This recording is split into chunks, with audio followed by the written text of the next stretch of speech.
Hello and welcome to the Ask the Expert series from Chartered Accountants Ireland. My name is Susan Rosney. I'm Sustainability Officer with the Institute. And in this series, I invite experts in to answer your questions about sustainability and accounting issues. Today, I'm joined by Aideen O'Hora from the boutique sustainability consultancy, SustainabilityWorks. Apologies, Aideen, I'm sorry. Aideen is going to talk about climate technology and the opportunities it presents. Aideen is co-founder of SustainabilityWorks and is an expert in sustainability business and climate innovation.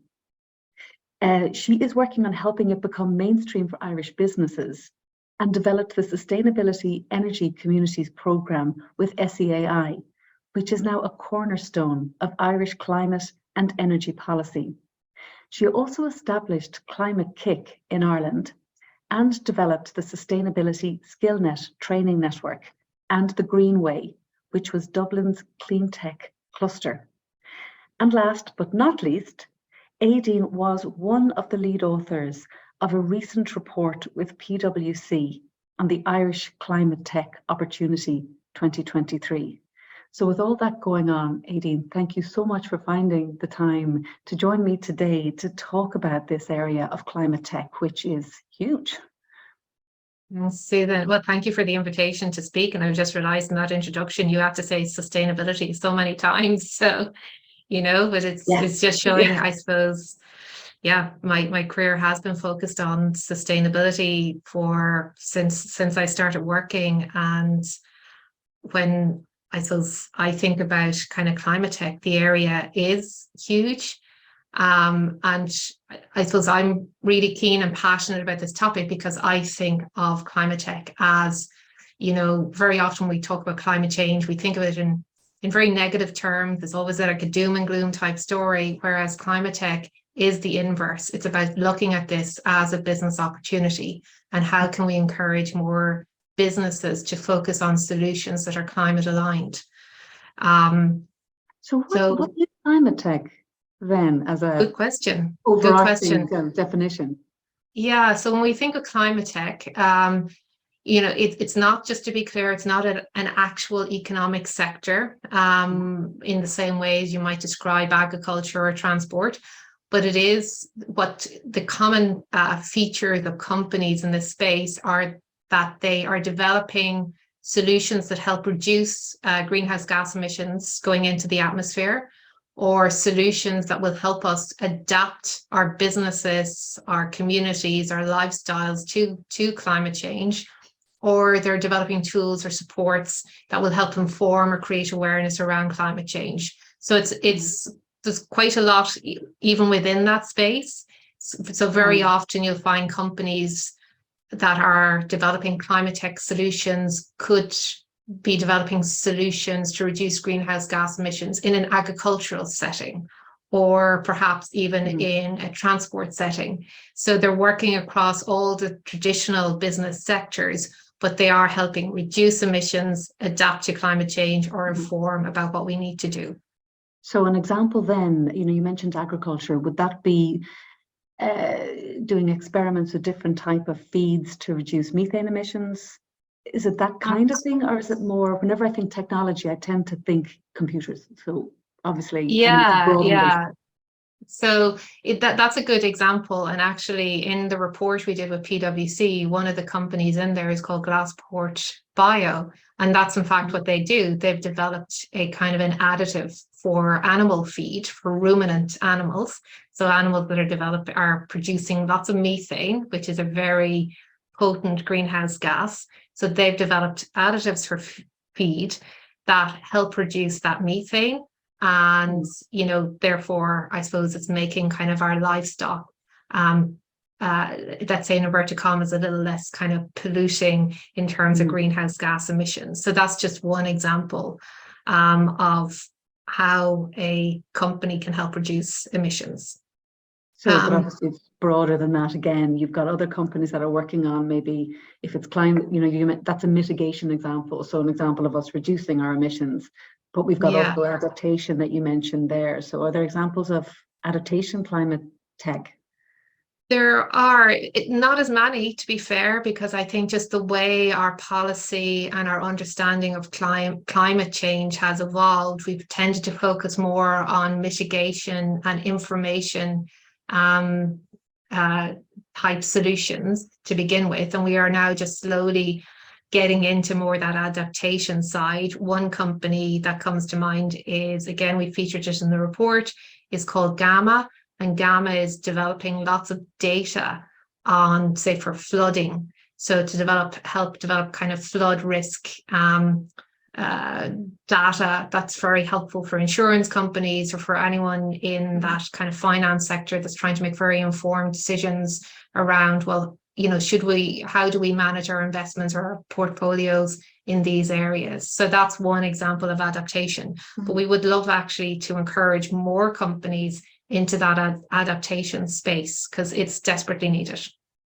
It is, and certainly because this Monday, the 20th of March, just gone, the IPCC, the Intergovernmental Panel on Climate Change, released its last report in a series of reports which synthesizes all the climate science and how it's a global climate science. And so I imagine climate tech is going to be crucially important in meeting the targets that have been set out by the IPCC for governments to the targets for them to reach in limiting their global warming. So climate tech, I imagine, is going to help significantly with that. They are, and in fact, the recent report does call out innovation. It doesn't, I suppose, describe it as climate tech. It describes it more as innovation, but it recognizes that if we are to meet our decarbonisation goals, we need a lot of enabling factors to happen, one being finance, but the other being innovation itself. So how can we develop new solutions?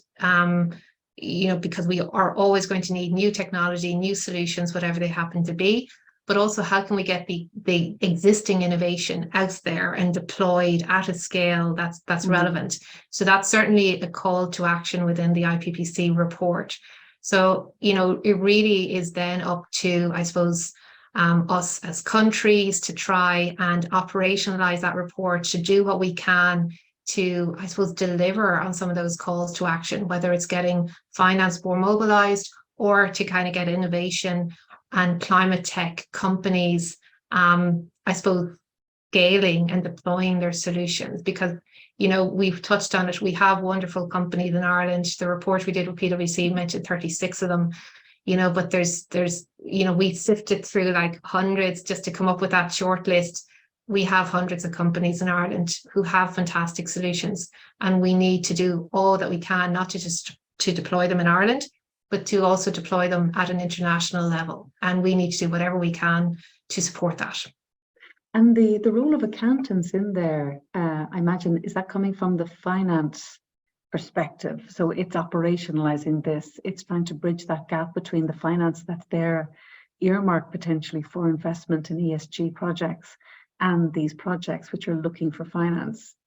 Yeah, so I think there's a couple of roles for finance in all of this. So in how you describe it, Susan, that's perfectly right.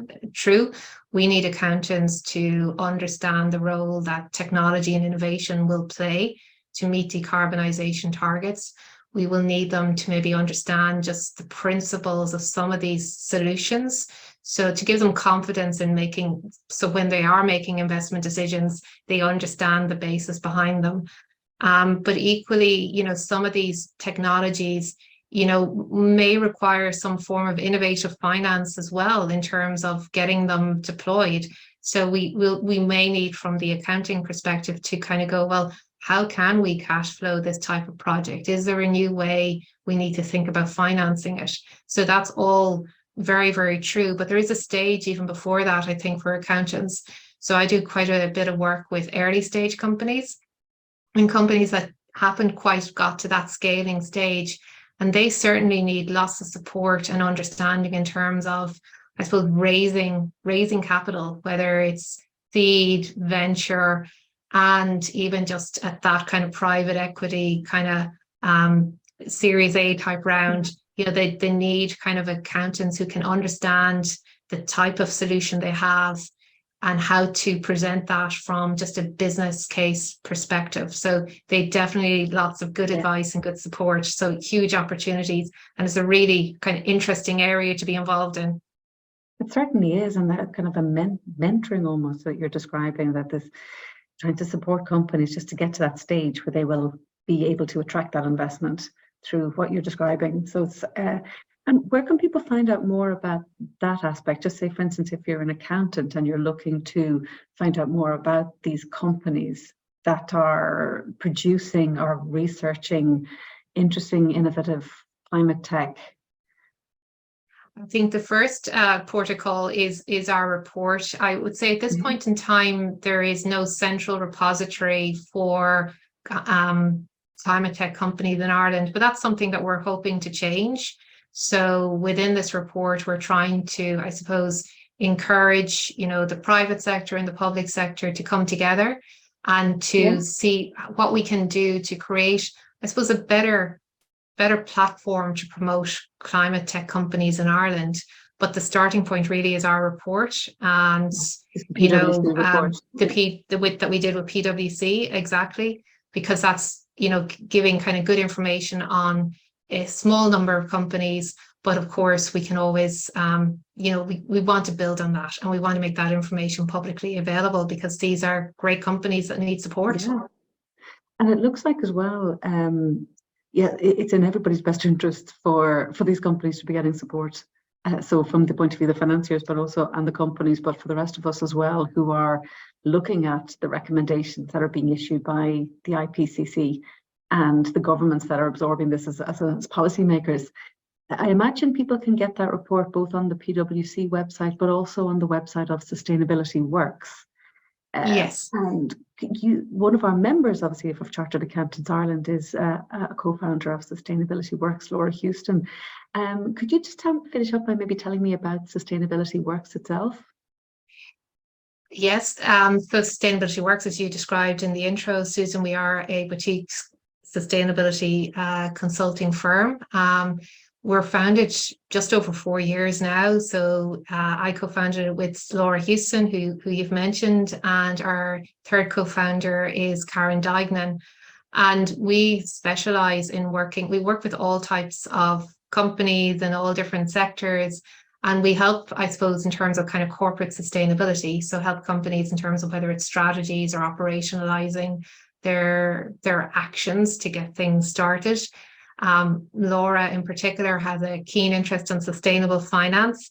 So she, I suppose, works with quite a few companies in trying to support kind of activities in that space. And then we do quite a bit of work as well in what we would call broad climate innovation, where we're trying to help clients, whether it's develop an accelerator program to support early stage companies in climate tech, or just help companies who are trying to develop a new program internally to just deepen what they're doing in terms of decarbonisation. So quite a broad range of activities. We're a team of, we're still relatively small, a team of 7, but we are growing year on year. But, I'm delighted to work with my co-founders, and just the range of work that we're doing is fantastic. And the types of clients that we work with, it's so interesting to see even just the evolution over the last 4 years, how the knowledge has matured in the industry. The requirements of what they're looking for has matured and deepened.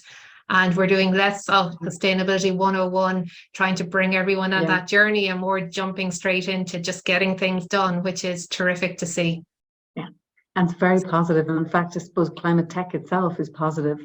And I know I'm sorry, I can't get to the questions because we've run out of time, but there was a question that came in quite early on about techno-optimism and the risk that, relying on technology will save us kind of argument is a risk. But I think from what you're describing, climate tech is one of the very, very many things that has to be done and considered in the enormous amount of work that has to be done in tackling climate change. So it is quite a positive, and it's a positive experience, I think, as well as you describe it, to look at the opportunities.